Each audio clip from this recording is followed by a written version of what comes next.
Yun, magandang araw ulit mga kababayan. Re-reactionan lang natin itong itong video ni BMR. Shout out sa iyo, BMR. Yung mga hindi pa subscriber kay BMR, mga kababayan, pa-subscribe na siya, at saka si Bistak Pilipinas. Yan. Pero siyempre, bago yan, subscribe muna kayo sa akin. Pakipindot na rin ang notification bell para lagi tayong updated sa mga in-upload na video. So yan, panoorin natin to. Reaksyonan na natin to, mga kababayan. Yan. Ayan, isang magandang araw muli sa atin mga kababayan, mga kasulit, no? Ayun, Maligayang BMR pagbabalik yan. sa channel na ito. Sa araw na ito mga kababayan, magkakaroon tayo muli ng isang reaction video. Dito nga sa video, exclusive interview ni Bisdak Pilipinas kay General Bantag. Yan, bago mo reaksyonan yan na BMR, ito muna. Ka sa droga. Ang sabi nila, magbantag ka. Yun, no? Okay, tuloy natin na BMR. Dito sa Baguio. Yun, Mga kababayan, sa mga bago pa lang po nakapasok or nakabisita dito sa aking channel, inaanyayahan ko po kayo mag-subscribe. Pakipindot po ang bell notification all. At paki-like na rin, paki-share na rin ng ating video na ito. Maraming salamat po. At gayon din po kay Bisdak Pilipinas, yung may-ari ng video na ito at nakapag-interview dyan. Kaibigan po natin yan. Paki-subscribe po sa kanyang channel, Bisdak Pilipinas po. Ayan po naman dyan nakasulat. Kung subscribers na po kayo niya at di pa kayo subscriber sa akin, mag-subscribe na rin po kayo sa akin. Maraming salamat po. Pasok na po tayo sa video. At dinala ko na po doon mismo sa interview na mismo niya, harap-harapan. Pasok. Bantag, welcome uli sa Bisdak Pilipinas. Pakinggan natin maigi. Hola, magandang gabi naman sa lahat. Pakinggan po natin, no, mga kababayan, dahil ito po ay bagamat medyo mahina ang datingan ng pananalitan ni DJ Bandang, medyo may karamdaman ng kaunti, may sore throat, di ba? Pero mapapansin din ninyo rito, pag nagsalita si DJ Bandang, may conviction talaga. Ibig sabihin talaga, araw-araw kasi interview niya ni BMR talagang may passion, no? At mula sa kanyang kalooban, sa kanyang puso, ang kanyang sinasabi. Kumbaga, malaman ang kanyang binibitawan. Siya nasa boses ko dahil nasurtot ako. Maraming salamat pa rin sa inyo, sa mga vloggers, political vloggers, na pro Team Bantag. Hindi lang sa inyo rin, dahil marami rin tayong mga kababayan all over the world na naniniwala sa atin.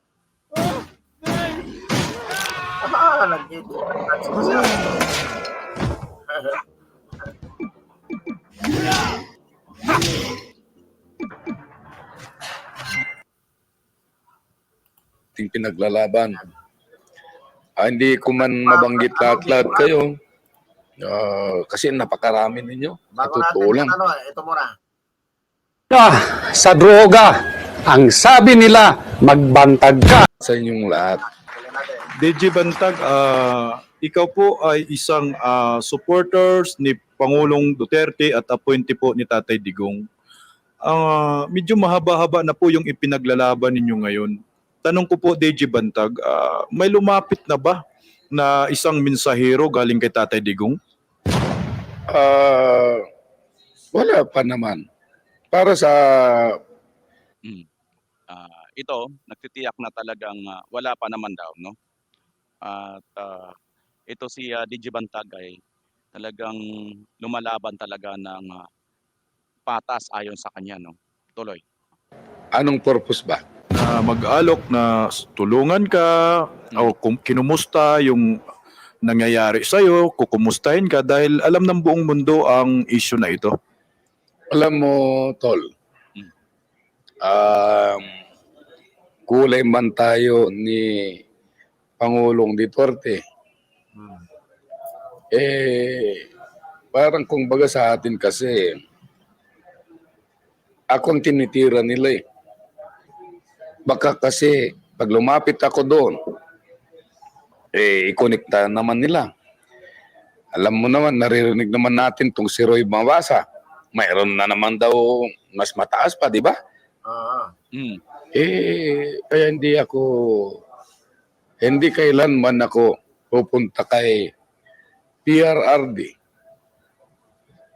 Kasi si PRRD, matalino yan eh.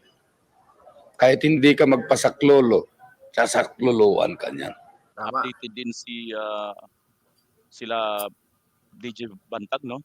Alam niya sila Roy Mabasa. May mga sinasabing ganun, no? Updated yan, Na BMR. mayroon Siyempre, daw mataas, no? Sinasabi ni DJ Bantag. Yung wisdom kasi nasa kanya, tatay yan eh.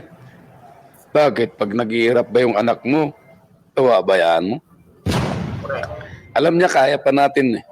Sino ba ang kalaban lang natin? Si Boeing lang eh. Di ba? Correct. Wala yun. DJ Bantag, meron po isang kasamahan ninyo noon na si Attorney Sal Panilo. Isa po siyang magaling na abogado at lahat po ng kanyang mga statement ay pabor po sa inyo. Ang tanong ko po dito, General Bantag, nilapitan mo ba si Secretary Panilo or siya mismo yung lumapit sa'yo? Alam mo tol, itong si Attorney Sal Panilo, matalino yan. Nasa hustong pag-iisip. Lapitan mo, hindi yan. Pagtatanggol niya yung katotohanan eh. So, nasa kanya na yun. Kaya nga, dapat nga siyang ibutong senador kasi pang taong bayan eh. Hindi mo man siya lapitan, pero mas maganda lapitan mo, di ba? Yung tanong mo na nilapitan ko, tanungin mo na lang siya tol. Kasi siyang abogado eh.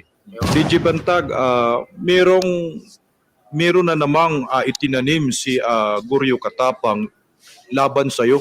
Ito kakaiba po ang akusasyon na ito dahil mga correctional officer di umano na tinortured mo daw sa Bilibid. Ano po ang masasabi niyo? Totoo ba ito? O kasinungalingan talaga? Isampanan nila yung kaso sa korte.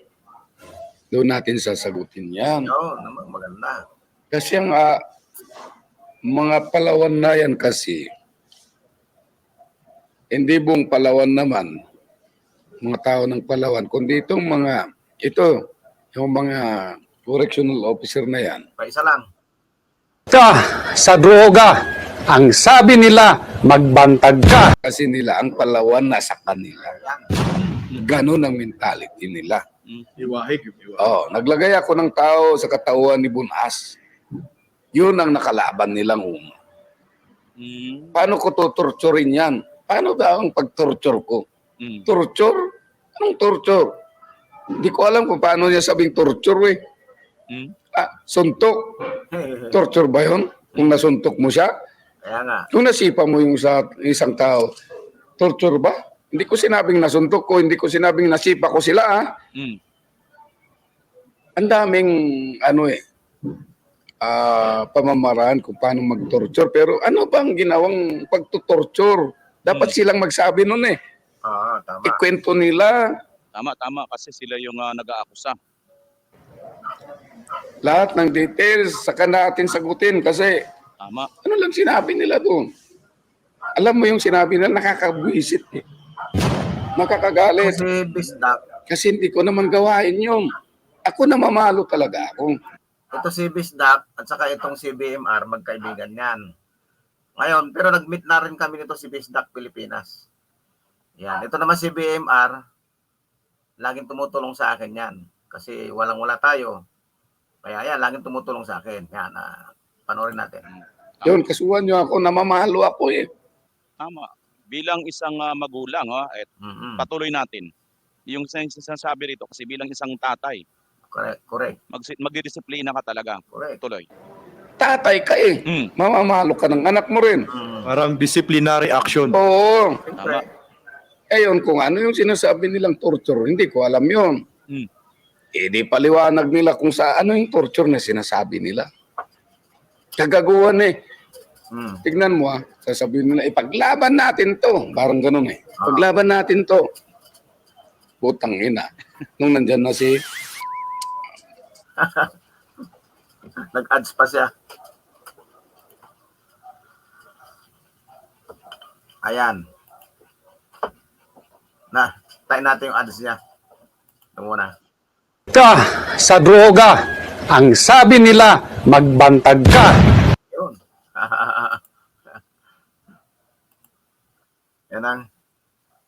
yan ang sinasabi nila.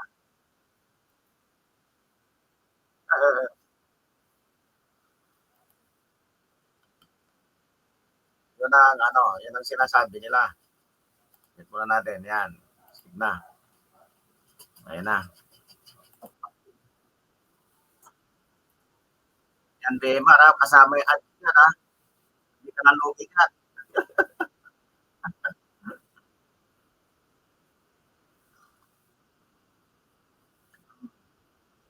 Correct.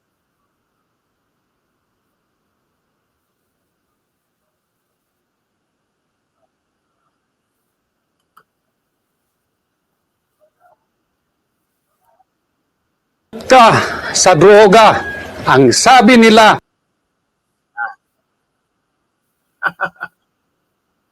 Hmm.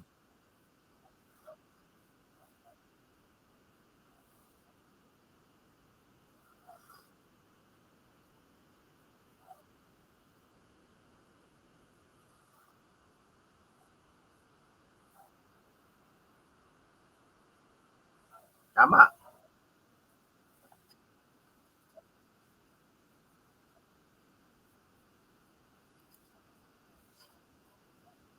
Hmm.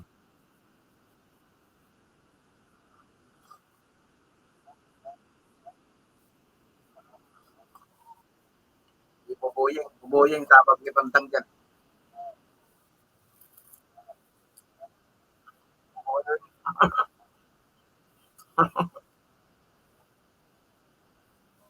Hmm.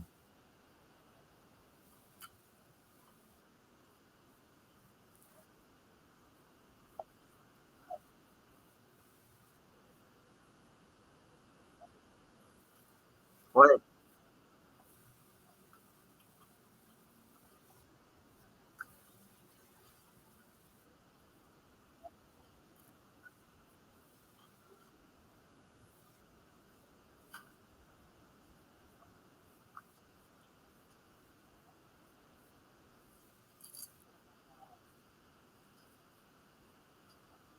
Hmm.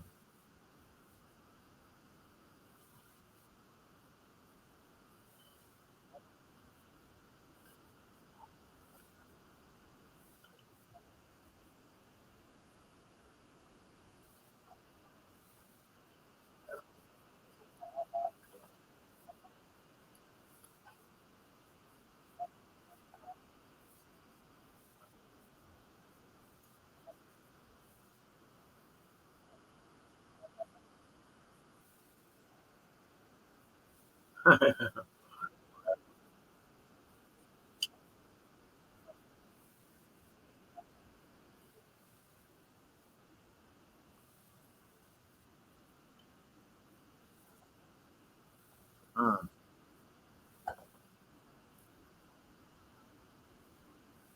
Hmm.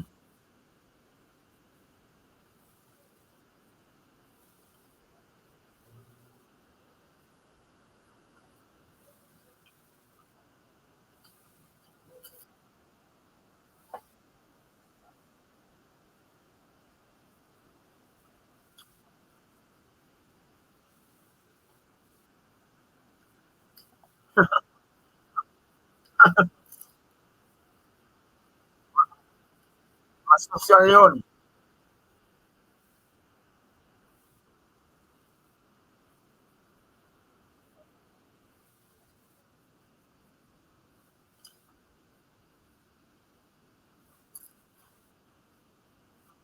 Diba nga?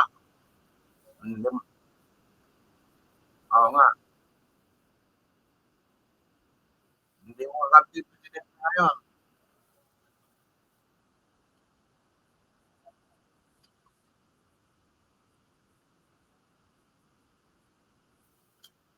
Pa. Oo.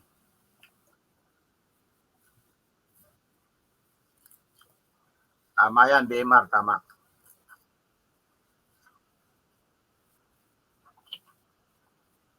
Mm. Mm.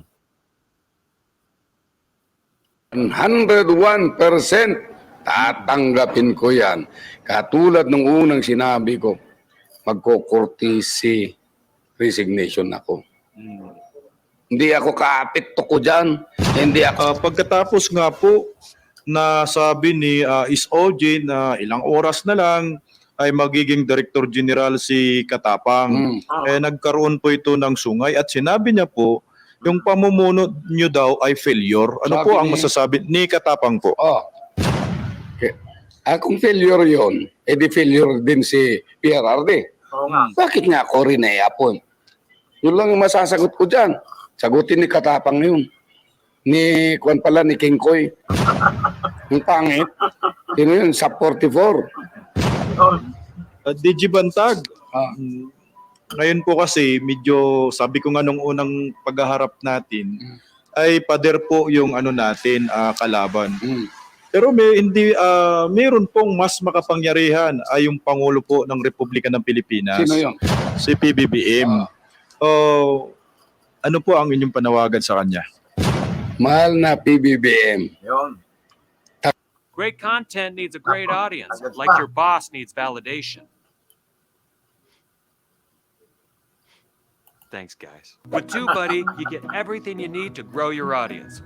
Tanggalin mo si Kulangot. Pinasama ko pati Atso, Taga-Norte si PBBM, taga-Norte ka rin po. Oo naman. At ano sa tingin mo, meron pa kayang puso si PBBM para sa mga taga-Norte kagaya nyo? Naku, utangin. Ang magsasalita niyan, mga taga Ilocos mismo eh. Correct. Bakit binibira sila ni Katapang? Oo. Ako igurot, kung igurot, bakit mo birayin yung Ilocano? Ewan ko kung may puso pa si BBM sa Ilocano. Ewan. General Bantag, ano po ang inyong mensahe sa Mabasa family? Ang mensahe ko lang naman katulad sa atin, katulad sa akin, tuloy pa rin ang paghahanap ng hustisya. Hanggat hindi katatapos itong kasong to, ipaglaban. Bakit mo hindi ipaglalaban yan? Kayo nga ang namatayan, di ba? Nalaso na utak ng mama. Laban pa rin yan. Sino man ang tamaan. Ini-encourage ko silang sana tuloy pa rin laban nila. Walang problema yun. Hanapin yung tama. Basta tuloy. Ang laban sa hustisya. Sana sa bandang uli, malaman natin yung talagang sinong salarin dyan. Para naman yung hustisya para sa Mabasa family makampan nila.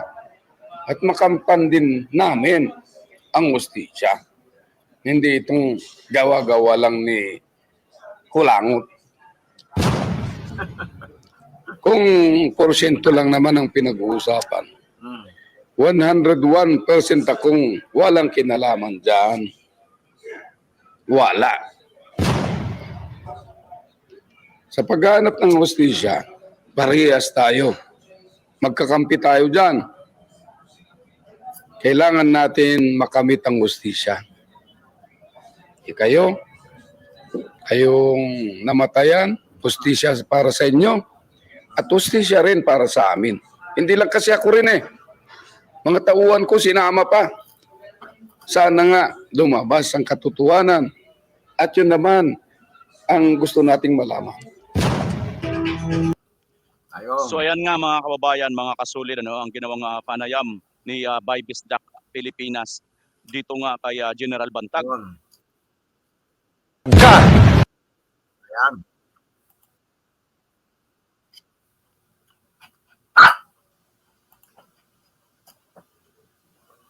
Yun, mga kababayan, napanood nyo yung interview ni Bisdak Pilipinas. kay General Bantag.